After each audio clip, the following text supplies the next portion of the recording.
Other breaking news, we have just had in an email statement from the Taliban spokesman Zabihullah Mujahid a claim of responsibility from the Taliban. They name the gunman and they say this attack occurred inside the Interior Ministry and it was a response to the burning of the Quran that happened on a US airbase about a week ago now. And I should point out this is very early stages. There are reports swirling around the capital that greatly contradict each other about the identity of the gunman, about why this happened, and I think it's all we can really safely say at the moment is we're pretty sure at this point 2 Americans were killed on the Interior Ministry, shot dead, and it's not clear exactly who the gunman was or where he is at this point. Okay, and Nick, you mentioned the Taliban, that the Taliban is claiming responsibility for this.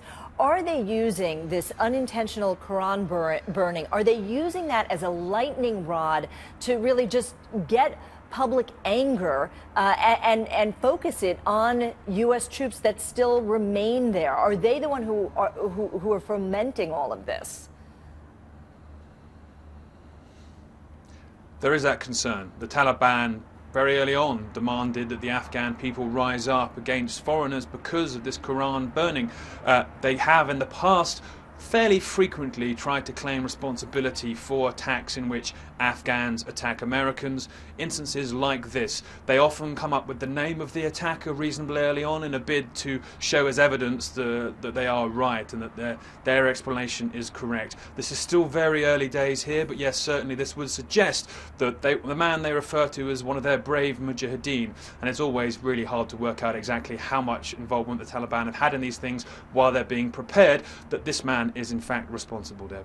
Of course, and Nick, we know it's murky and we know it's difficult to get information, but Herat province has been one of the areas where there has been a lot of violence. Is that considered a Taliban stronghold particularly? Are you seeing these sort of eruptions in areas that are known to be controlled by Taliban?